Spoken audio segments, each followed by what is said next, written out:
Bismillahirrahmanirrahim. Assalamualaikum warahmatullahi wabarakatuh. Alhamdulillahi rabbil alamin. Wassalatu wassalam ala rasulillah Nabina Muhammadin wa ala alihi wa sahbihi wa man tabi'ahum bi ihsanin ila yaumiddin. Asyhadu an la ilaha illallah wahdahu la syarikalah wa asyhadu anna Muhammadan abduhu wa rasuluhu la nabiyya ba'dah. Qala Allah tabaraka wa ta'ala, ya ayyuhalladzina amanu taqullaha haqqa tuqatih wa la tamutunna illa wa antum muslimun.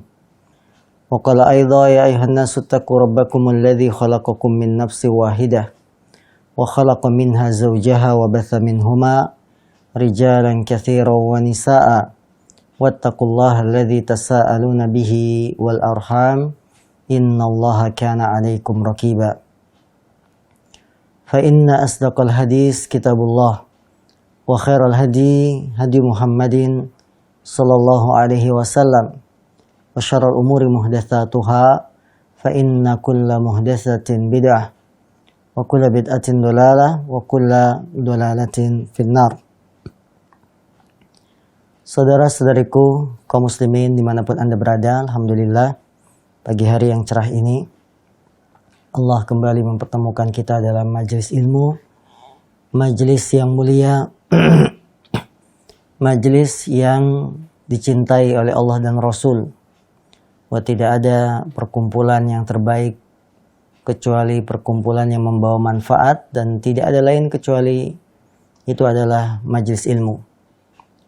Terlebih lagi banyak sekali keutamaan-keutamaan yang Allah dan Rasul sebutkan tentang majelis ini.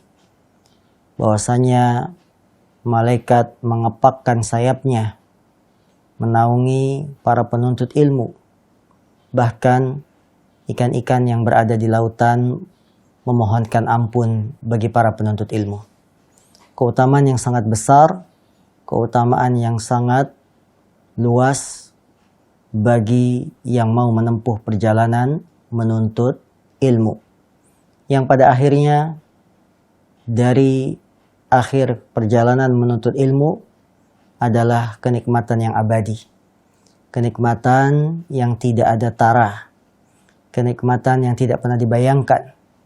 Akhir dari perjalanan menuntut ilmu kita adalah masuk ke dalam surga, sebuah janji yang besar, sebuah kenikmatan yang besar bagi para penuntut ilmu berdasarkan hadis Nabi Shallallahu Alaihi Wasallam, man salaka tariqan yaltamisu fihi ilma sahalallahu lahu bihi tariqan ilal jannah.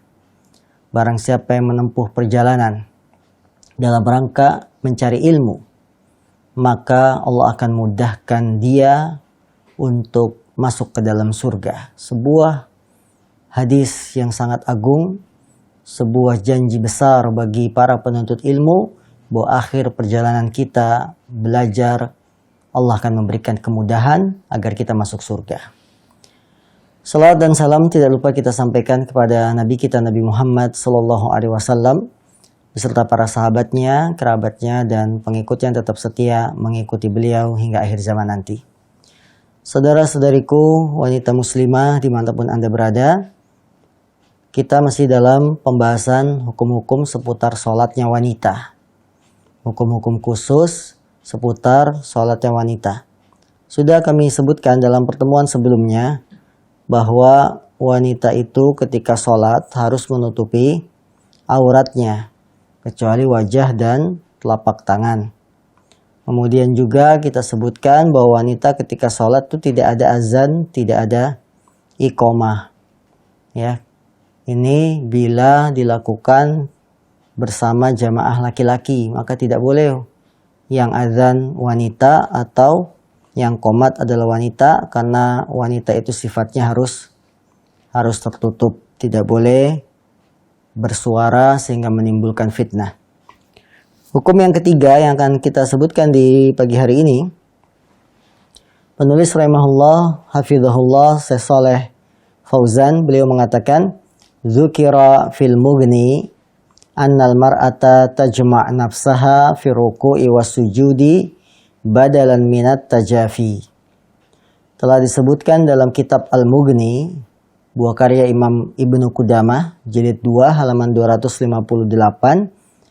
Disebutkan dalam kitab tersebut bahwasanya wanita itu mengumpulkan dirinya ketika rukuk dan sujud. Artinya mengumpulkan dirinya, tangannya itu dihimpitkan ya ketika rukuk dan sujud, badalan minat tajafi. Ya, sebagai ganti daripada dia melonggarkan tangannya, membentangkan tangannya. Ucapan ini tentunya harus kita tinjau secara sisi ilmiahnya. Apakah benar datang petunjuk dari Rasul, dari para sahabiyah, para sahabat wanita. Wanita itu kalau sholat, tangannya harus dihimpitkan ke dalam. Begitupun ya ketika rukuk dan sujud, tangannya dihimpitkan ke dalam. Daripada dia membentangkan kedua tangannya. Watajlisu mutarabbi'atan aw tasdilu rijlaiha wa taj'aluhuma fi janibi yaminiha badalan minat tawarruki wal iftirash li'annahu astaru laha. Dan wanita itu kalau sholat duduknya mutarabbi'atan, duduk dengan bersila, atau dia menurunkan ya meselonjorkan kedua kakinya dan menjadikannya di sebelah sisi kanan sebagai ganti daripada duduk tawaruk dan iftirash li'annahu astarulaha, karena hal itu lebih tertutup baginya. Saudaraku yang dimuliakan Allah, dalam ibadah kita harus berpegang dengan dalil ya, dan ternyata tidak ada dalil khusus bahwa wanita itu kalau sholat seperti ini. Alasannya hanya lebih tertutup saja, padahal wanita ketika sholat sudah tertutup dengan pakaiannya. Maka gerakan sholat wanita, hukum asalnya adalah sama seperti gerakan sholat yang dilakukan kaum laki-laki. Berdasarkan keumuman hadis Nabi SAW yang dikeluarkan oleh Imam Bukhari, Sallu kama ra'aitumuni usolli. Sholatlah kalian sebagaimana kalian melihat aku sholat. Perhatikan hadis ini. Rasul mengatakan, sholatlah kalian sebagaimana kalian melihat aku sholat. Berarti hadisnya itu umum. Kalian, baik laki-laki, baik wanita, mencontoh sholatnya adalah mencontoh sholatnya Nabi. Dan Nabi mencontohkan sholat tidak membedakan. Kalau perempuan, ya ketika ruku tangannya dihimpitkan, ketika sujud tangannya dihimpitkan, tidak. Kalau memang itu disyariatkan, tentunya Nabi akan menjelaskan. Apalagi para ulama membuat satu kaidah yang perlu kita pahami bersama. Takhirul bayan an waqtil hajah mamnu. Menunda penjelasan saat dibutuhkan itu dilarang. Nabi ketika menjelaskan tata cara sholat, ini umat membutuhkan, ini cara sholat ini khusus laki-laki atau juga bisa berlaku umum bagi wanita. Dan Nabi nggak membedakan saat menjelaskan tata cara sholat. Ya, karena Nabi tidak membedakan tata cara sholat laki-laki dan wanita, maka kita kembalikan pada kaedahnya laki-laki wanita sama dalam gerakan sholat. Karena saat itu umat dalam keadaan berhajah, butuh penjelasan Nabi, tapi Nabi tidak menjelaskan. Ini menunjukkan bahwa tata cara sholat wanita maupun laki-laki itu sama. Terlebih lagi ada satu kaidah dari para ulama, takhirul bayan an waqtil hajah mamnu. Menunda penjelasan saat dibutuhkan itu adalah perkara yang tidak boleh. Dan ini dikuatkan oleh Imam Nawawi, yaitu cara sholatnya harus wanita itu dihimpitkan tangannya ketika rukuk dan sujud. Imam Nawawi menyebutkan dalam kitabnya Al-Majmu'. وقال النووي في المجموع قال الشافعي رحمه الله في المختصر ولا فرق بين الرجال والنساء في عمل الصلاة إلا أن المرأة يستحب لها أن تضم بعضها إلى بعض وأن تلصق بطنها بفخذيها fi sujudi ka'astari ma takun wa uhibbu dzalik laha fi ruku' wa fi jami'is shalah. Imam Nawawi mengatakan, Imam Syafi'i rahimahullah berkata dalam kitabnya Al-Mukhtasar, tidak ada bedanya antara laki-laki dan wanita dalam pekerjaan sholat. Hanya saja wanita dianjurkan untuk tadhumma ba'duha ila ba'din. Sebagian anggota badannya dikumpulkan, ya, dihimpitkan kepada sebagian yang lain. Wa antal saqabatnaha bi fakhidhaih, dan hendaklah dia menempelkan perutnya itu dengan kedua pahanya fi sujud, ketika sujud, ya, ka'astari matakun, maka hal itu lebih menutupi baginya. Dan aku suka hal itu dilakukan juga di saat ruku dan di seluruh sholatnya. Imam Nawawi menukil pendapatnya Imam Syafi'i dan mengatakan yustahabbu, dianjurkan. Saudaraku yang dimuliakan Allah SWT, kalimat yustahabbu yaitu istihbab adalah hukum syar'i. Kalimat dianjurkan, mustahab, ini hukum syar'i. Dan yang namanya hukum syar'i membutuhkan dalil. Tidak hanya persangkaan, pendapat pribadi bahwa ini dianjurkan, ini sunnah, tidak seperti itu. Bahwa hukum syar'i wajib, haram, makruh, ya, mustahab, dianjurkan, ini karena hukum agama maka butuh dalil. Ya, kita tetap menghormati perbedaan pendapat ini. Ya, siapa yang tidak kenal dengan Imam Nawawi? Siapa yang tidak kenal Imam Syafi'i? Siapa yang tidak kenal Imam Ibnu Qudamah? Ya, kita menghormati para ulama. Akan tetapi dalam permasalahan ilmiah, permasalahan seperti ini, maka yang harus kita kedepankan adalah dalil. Karena tidak ada satupun perintah yang wajib, ya, untuk kita ikuti kecuali perintah Allah, perintah Rasul. Adapun pendapat selain Allah dan Rasul, pendapat manusia yang bisa diterima, bisa ditolak, sebagaimana kata Imam Malik, kullun yu'khad wa yuraddu illa sahibu hadal qabr. Semua bisa ditolak, bisa diterima kecuali sahibu hadal qabr, kecuali penghuni kuburan ini, sambil menunjuk kepada makamnya Nabi SAW. Ini menunjukkan pada kita kaum muslimin dalam ibadah, ya, dalam beragama yang wajib kita ikuti satu-satunya, mengikuti Allah, mengikuti Rasul. Nah ini bukan berarti kita taklid, ya, hanya taklid begitu saja terhadap para ulama. Tidak, kita cinta pada ulama, kita hormat pada para ulama. Namun dalam permasalahan ilmiah, permasalahan yang butuh dalil, maka kita perlu cari dalil dan keterangannya. Hukum selanjutnya, hukum khusus wanita muslimah seputar salat. Yang keempat, salatun nisa'i jama'atun bi imamati ihdahunna fiha khilafun bainal ulama baina mani'in wa mujizin wal akthar ala annahu la mani'a min dhalik. Lianna Nabiya sallallahu alaihi wasallam amara umma Waraqah anta umma ahla dariha, rawahu Abu Dawud wa sahahu Ibnu Khuzaimah. Hukum yang keempat, salatnya wanita berjamaah dengan satu imam. Maka wanita salat berjamaah dengan dipimpin satu orang imam, fiha khilafun. Ada khilaf, perselisihan ulama, bainal ulama. Ada yang melarang, baina mani'in, yang ada yang melarang, wa mujizin, dan ada yang membolehkan. Pendapat terbanyak dari para ulama, annahu la mani'a min dzalik, bahwasanya hal itu tidak dilarang. Saudaraku yang dimuliakan Allah SWT, wanita salat berjamaah dengan dipimpin oleh satu imam, ya, pendapat yang benar adalah dibolehkan.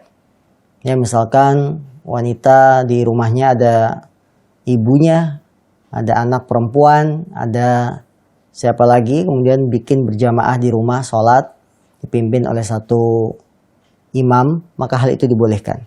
Apa dalilnya? Karena Nabi SAW memerintahkan Ummu Waraqah untuk mengimami ahla dariha, untuk mengimami keluarga yang ada di rumahnya. Ya, hal ini menunjukkan bolehnya karena Nabi memerintahkan Ummu Waraqah untuk jadi imam. Dan telah sabit juga, ya, telah tetap juga dari Aisyah radhiyallahu anha bahwasanya beliau menjadi imam ya dalam sholat jamaah khusus wanita, dan beliau berdirinya di tengah. Berdirinya di tengah, tidak maju di depan makmum. Inilah perbedaan antara sholat berjamaah laki-laki dan sholat berjamaahnya wanita. Kalau sholat berjamaah laki-laki, imamnya maju di depan di depan makmum. Akan tetapi untuk sholat jamaah wanita, mereka sejajar. Ya, bikin barisan soft sama, hanya saja yang bagian tengah itu imam. Kanan kiri sudah makmumnya. Menulis juga mengatakan wa ba'duhum yara istihbaba dzalika li hadzal hadis. Sebagian para ulama memandang, berpendapat dianjurkannya ya salat berjamaah wanita dengan imam berdasarkan hadis ini. Wa ba'duhum yara annahu ghairu mustahabbin. Sebagian mereka berpendapat juga bahwa hal itu tidak dianjurkan. Wa ba'duhum yara annahu makruhun. Sebagian pendapat ulama juga ada yang berpendapat bahwa hal itu perbuatan yang makruh, dibenci. Wa ba'duhum yara jawazahu fin nafli dunal fard. Wa la'alla rajihu istihbabahu. Dan sebagian ulama juga berpendapat bolehnya salat berjamaah ya dipimpin oleh seorang imam wanita, ya, wanita membuat salat berjamaah sesama wanita, kemudian dipimpin seorang imam wanita. Ini bolehnya fin nafli. Sebagian ulama berpendapat bolehnya itu hanya dalam salat sunnah, bukan salat wajib. Wala alla rajihu istihbabahu. Dan beliau Syekh Shalih Fauzan mengatakan barangkali yang rajih, yang lebih kuat adalah dianjurkannya, istihbab. Walimazidil faidati fi hadhil mas'alati yuraja al-Mughni wal Majmu' lin-Nawawi. Dan untuk menambah pengetahuan faidah tentang masalah ini, silakan dilihat kitab Al-Mughni dan kitab Al-Majmu'. Kemudian selanjutnya hukum seputar salat wanita. Penulis rahimahullah beliau mengatakan hafizahullahu taala wa ra'ah wa tajharul mar'atu bil qiraati idza lam yasma'ha rijalun ghairu maharima ya.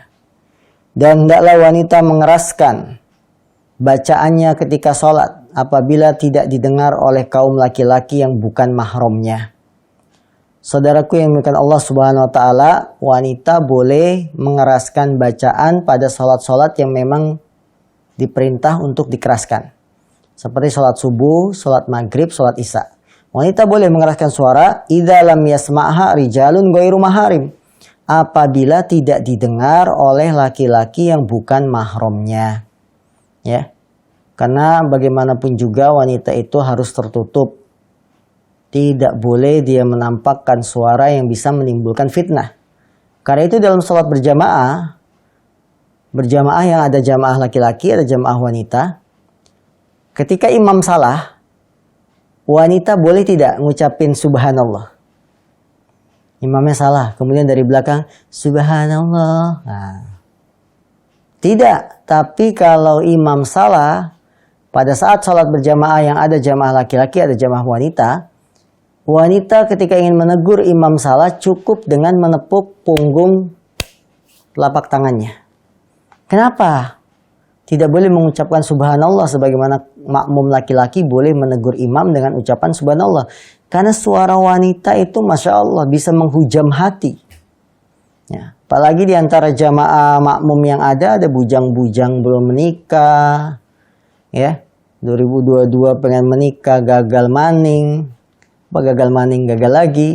Ketika mendengar suara wanita dari belakang menegur dengan subhanallah, ini akan membuat fitnah. Maka dalam syariat Islam, wanita itu kalau menegur imam yang salah cukup dengan menepuk punggung telapak tangannya. Hal ini tidak ada lain kecuali untuk menjaga kehormatan wanita. Maka wanita boleh mengeraskan bacaan suara bila tidak didengar oleh laki-laki yang bukan mahram. Selanjutnya, hukum berikutnya seputar salat wanita. Hukum-hukum khusus seputar salat wanita. Yang kelima, yubahu lin nisa'i al-khuruju minal buyuti lis-salati ma'ar rijali fil masajidi wa salatuhunna fi buyutihinna khairun lahunna. Dibolehkan bagi wanita untuk keluar dari rumahnya demi melaksanakan salat bersama kaum laki-laki di masjid, salat berjamaah. Akan tetapi salatnya mereka kaum wanita di rumah-rumah mereka, hal itu adalah lebih baik bagi mereka.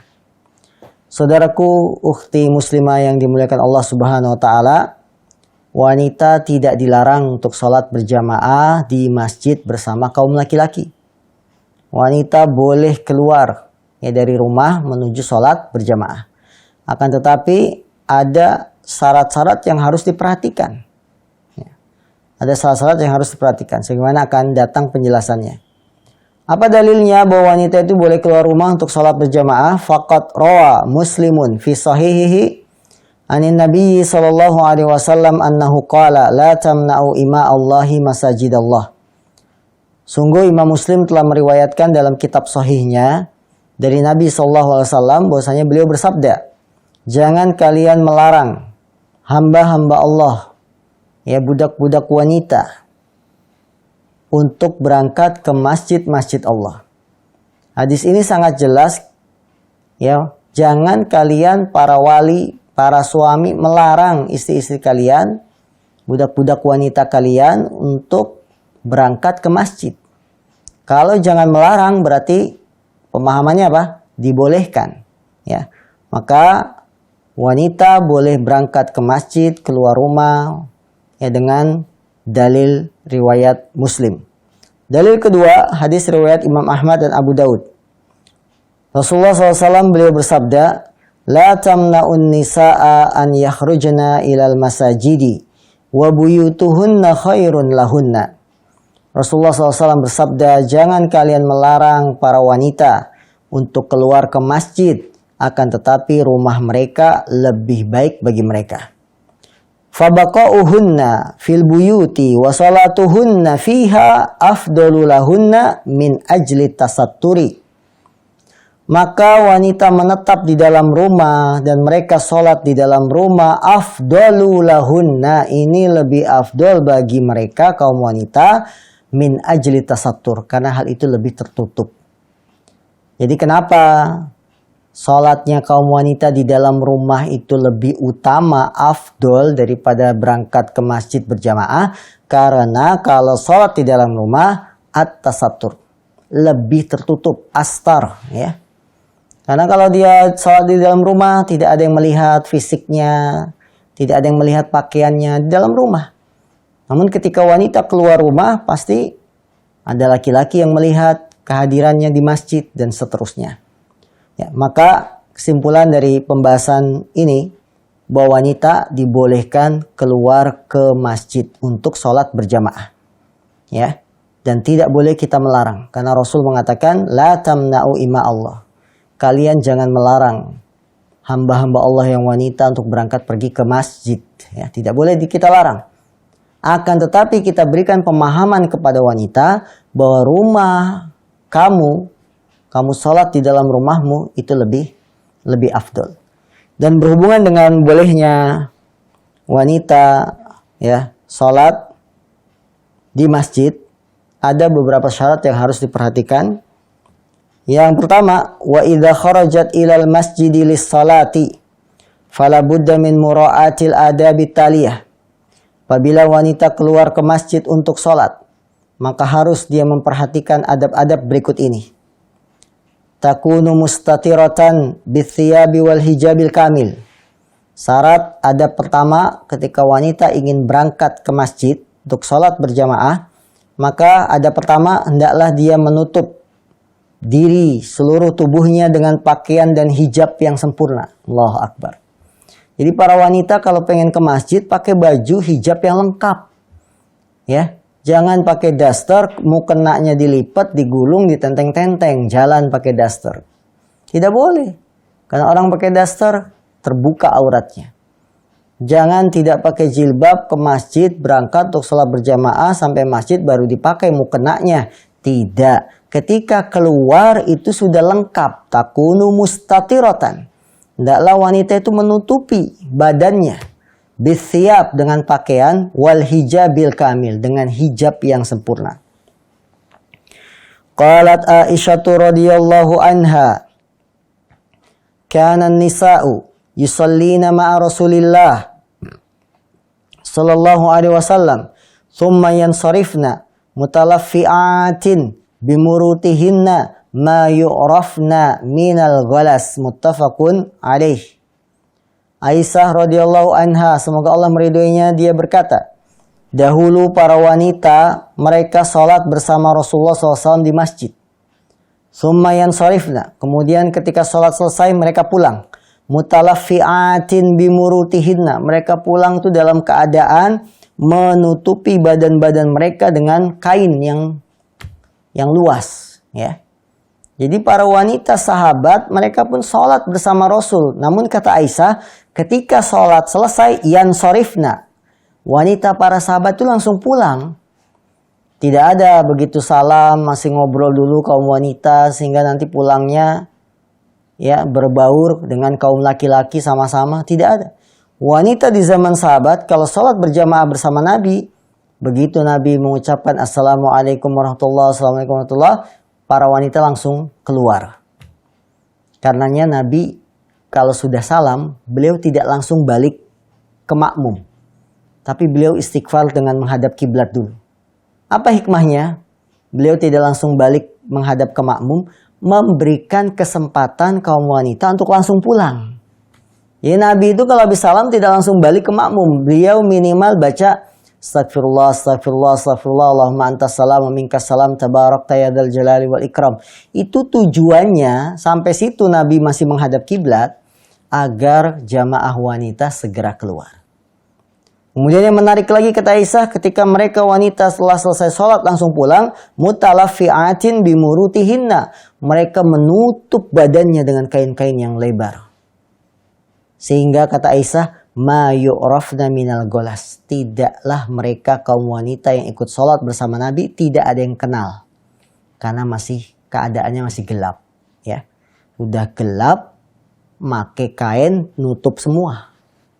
Tidak ada yang mengenali siapa yang tadi ikut sholat berjamaah dari wanita bersama Nabi. Tidak ada yang mengenali mereka.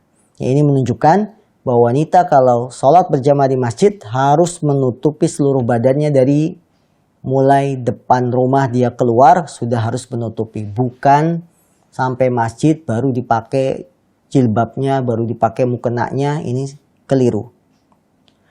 Kemudian adab kedua bagi wanita yang akan berangkat ke masjid, antakhruja ghayra mutatayyibah.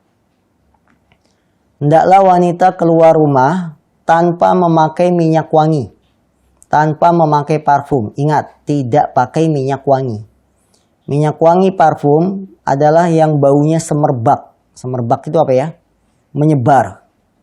Sehingga orang kalau melewatinya akan bisa mencium bau ini. Itu namanya minyak wangi. Dan ingat yang dilarang itu minyak wangi, bukan pewangi. Nah, bukan apa? Bukan pewangi.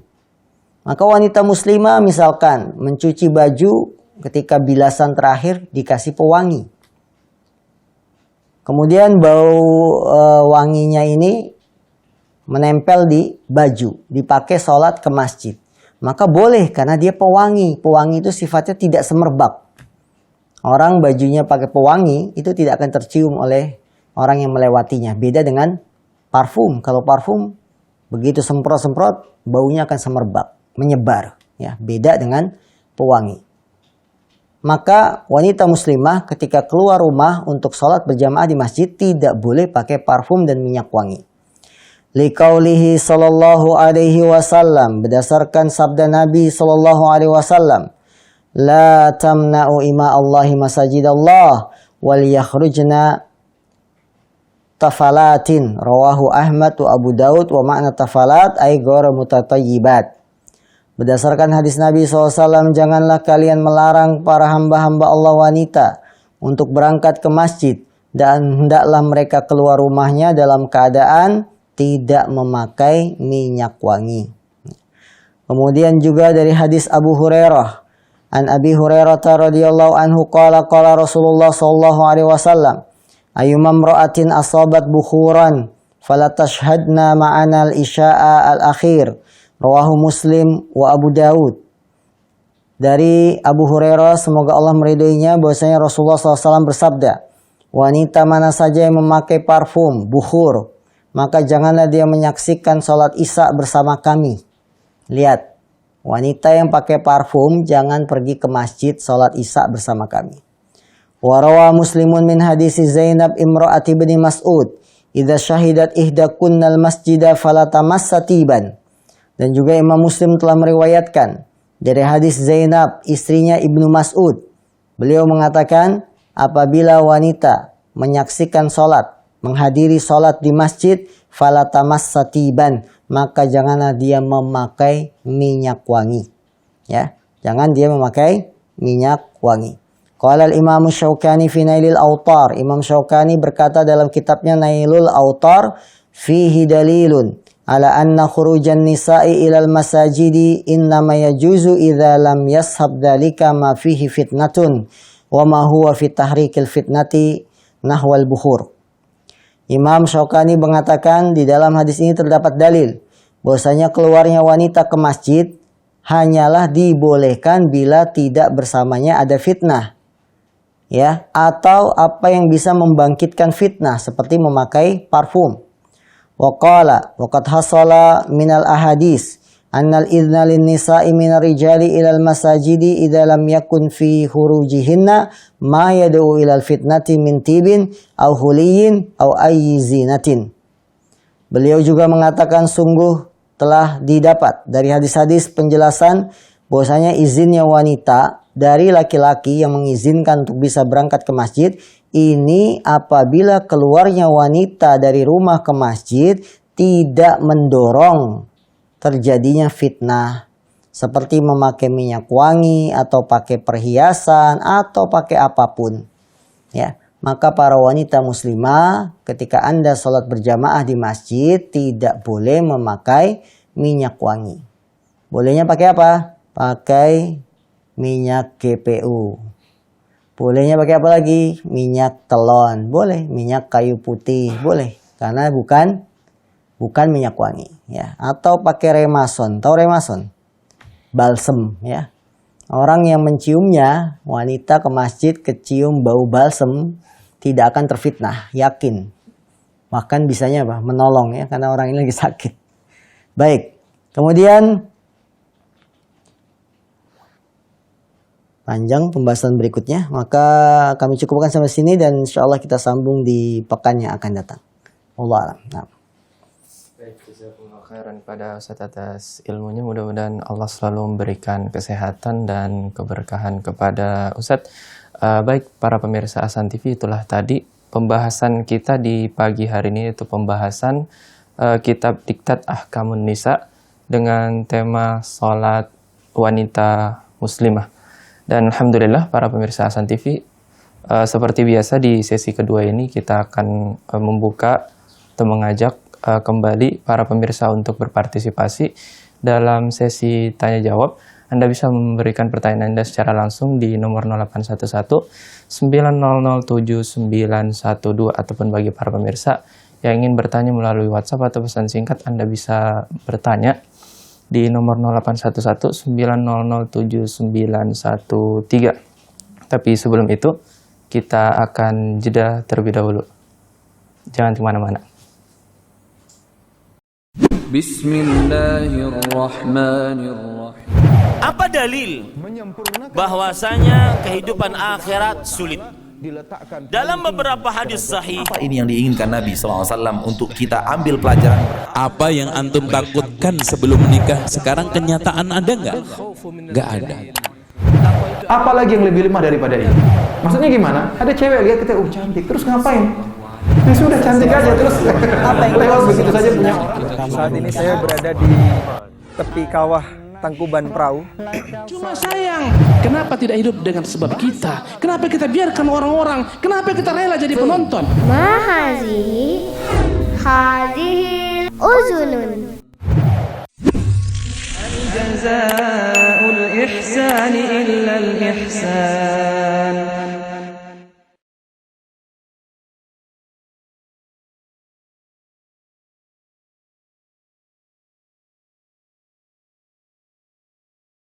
Baik, Alhamdulillah para pemirsa Hasan TV, tibalah saatnya kita masuk ke sesi yang ditunggu-tunggu insya Allah, yaitu sesi tanya jawab. Dan kembali lagi kami mengajak kepada para pemirsa Hasan TV, bagi yang ingin berinteraktif secara langsung, Anda bisa menelpon nomor 0811-900-7912 ataupun WA atau pesan singkat.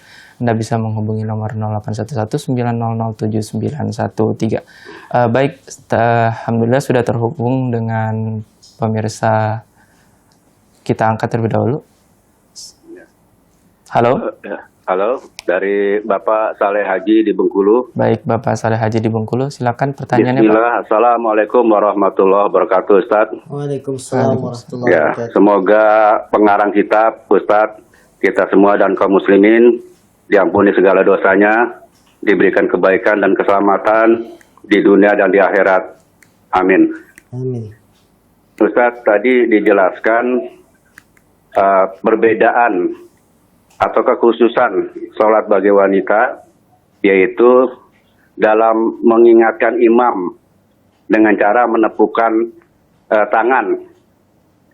Nah, apakah ada perbedaan gerakan-gerakan lainnya selain itu, Ustaz? Seperti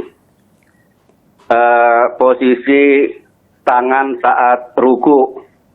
Kalau laki-laki kan itu direnggangkan posisi tangannya. Termasuk posisi sujud. Kalau laki-laki itu kan direnggangkan kedua tangannya. Apakah perempuan ditutup? Nah, atau gerakan-gerakan lainnya. Baik dia sholat di rumah maupun di masjid. Nah, yang kedua, bahwa wanita lebih utama sholatnya di rumah daripada di masjid. Apakah itu berarti menunjukkan bahwa wanita itu sholatnya lebih utama sendiri daripada berjamaah?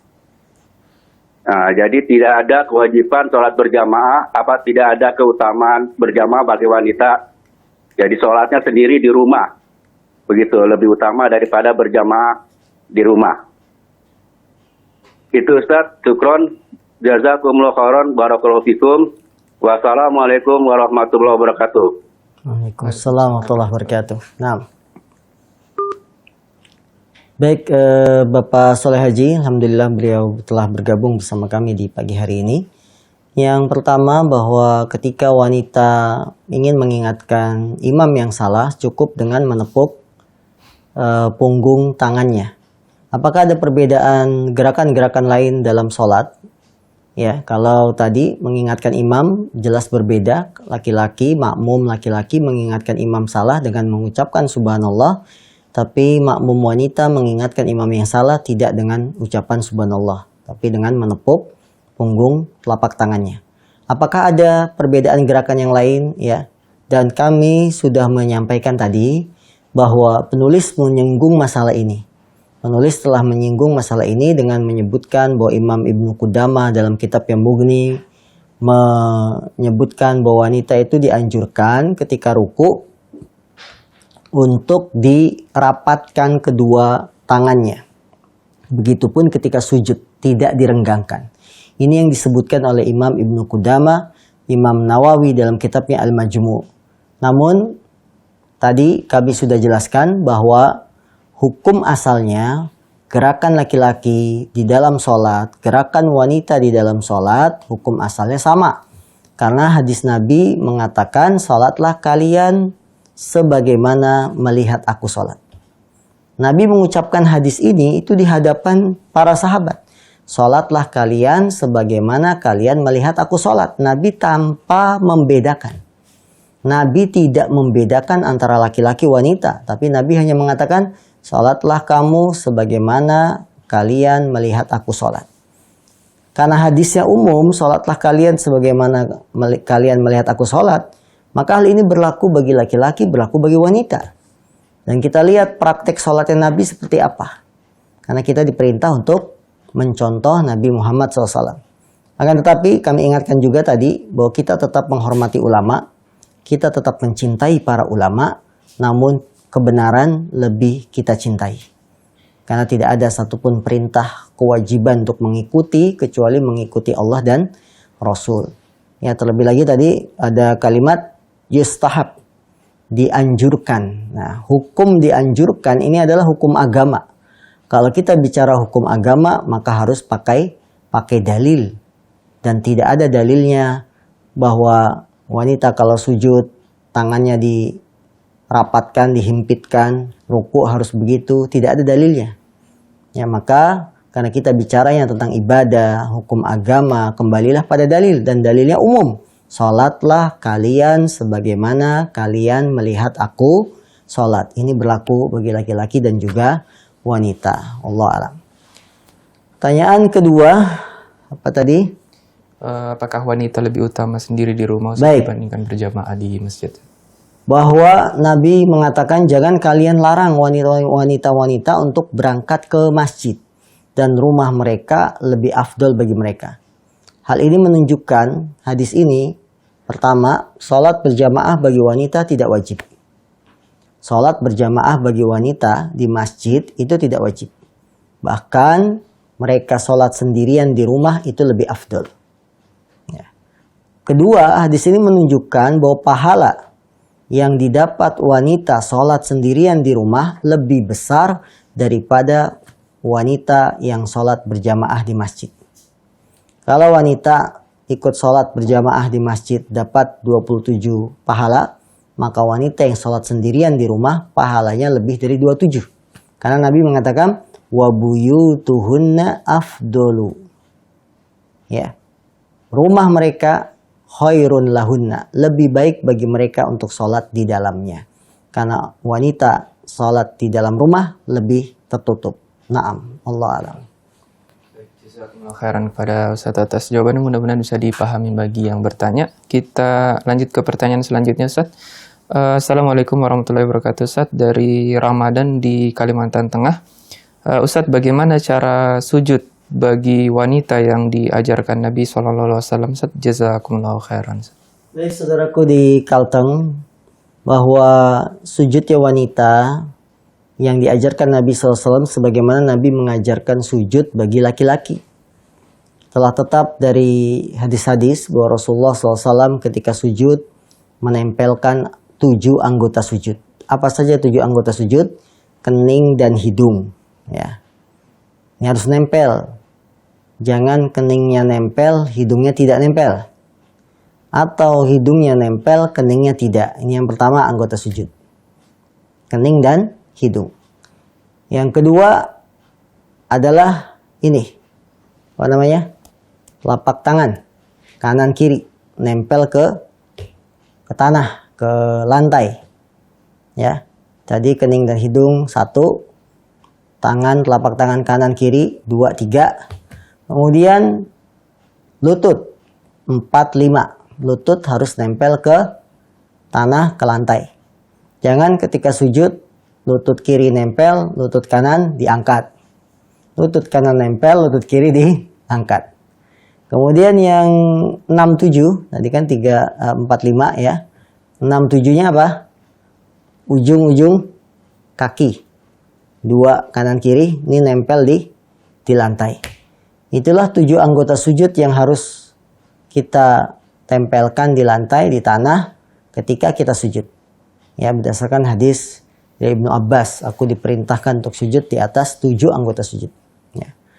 Kemudian cara berikutnya, ketika kita menempelkan telapak tangan ke tanah, ke lantai, maka ujung jari jemari ini sejajar dengan telinga. Ya, sejajar dengan telinga. Posisinya sejajar lurus dengan telinga. Kemudian apa ini namanya? Siku tidak menempel di lantai. Posisi jari sejajar telinga, sikunya itu diangkat. Jangan nempel ke lantai. Karena kalau nempel ke lantai seperti seekor anjing. Dan Nabi melarang kita sholat seperti sujudnya anjing. Anjing itu apa? Dia akan menempelkan kedua sikunya di lantai. Maka kita ketika sholat, posisi jari jemari sudah sejajar telinga, ya. Berikutnya janganlah ditempelkan siku kita di lantai. Kemudian direnggangkan tangannya. Direnggangkan tangannya bila sholat sendirian di rumah. Itu sama tata cara sujud wanita dengan laki-laki. Naam, Allah alam. Baik, jazakumullah khairan kepada Ustaz atas jawabannya, mudah-mudahan bisa dipahami bagi yang bertanya. Kita lanjut lagi ke pertanyaan terakhir Ustaz di kesempatan pagi hari ini. Ustaz, dari pemirsa Hasan TV, bagaimana hukumnya kebiasaan sebagian para suami yang lebih memilih sholat berjamaah bersama anak, istri, atau keluarga? Menjadikan ini kebiasaan, bahkan mengesankan ini lebih utama atau lebih syar'i, Ustaz. Jazakallahu khairan. Baik, bagaimana kebiasaan suami yang dia lebih mementingkan berjamaah dengan keluarga di rumah ya? Di rumah. Pertanyaannya kalau saya baca, saya pahami itu di rumah. Kalau dia mementingkan sholat berjamaah bersama istri, keluarga, anak di masjid, tidak ada masalah. Malah itu afdol karena laki-laki wajib sholat berjamaah di masjid. Dengan demikian saudaraku yang dimuliakan Allah SWT, kalau Anda sebagai laki-laki, sholatlah di masjid. Lain halnya kalau Anda tidak merasa sebagai laki-laki. Ya. Jadi kalau Anda mengaku laki-laki, sholat di masjid. Itulah laki-laki yang sejati. Laki-laki sejati adalah yang sholatnya 5 waktu di masjid. Kecuali sholat sunnah. Sholat sunnah boleh di rumah. Karena Rasulullah SAW mengatakan, afdolu sholati rajul fi baitihi illal faridah. Sebaik-baik sholatnya laki-laki adalah di rumahnya, kecuali sholat wajib. Ini menunjukkan untuk sholat wajib Anda berangkat ke masjid. Jangan menjadi imam berjamaah di rumah dengan istri dan anak. Ya, tidak boleh. Ada waktunya. Kalau kita ingin memberikan pendidikan kepada istri dan anak, ada waktunya. Ada saatnya bisa di rumah. Kapan? Misalnya saat turun hujan. Saat turun hujan boleh kita diberi keringanan sholat di rumah. Laki-laki, ya, ketika turun hujan diberi keringanan untuk sholat di rumah. Nah, ketika turun hujan, kita sholat di rumah, jadilah imam untuk istri dan anak-anak kita. Kapan lagi? Misalkan sholat sunnah. Laki-laki dianjurkan sholat sunnah di rumah. Boleh sekali-kali kita berjamaah ngajak istri sholat sunnah. Ya boleh, kalau sholat sunnah sekali-kali berjamaah boleh. Tapi jangan dijadikan kegiatan rutin. Ya, hal ini saudaraku bukan alasan kita ingin mendidik anak istri sholat berjamaah, kemudian kita sebagai pemimpin laki-laki sholat di rumah. Jangan. Sholatlah di masjid. Kalau kita punya anaknya laki-laki, ajak ke masjid. Saat umur mereka sudah siap untuk diajak ke masjid. Wallahu ta'ala a'lam.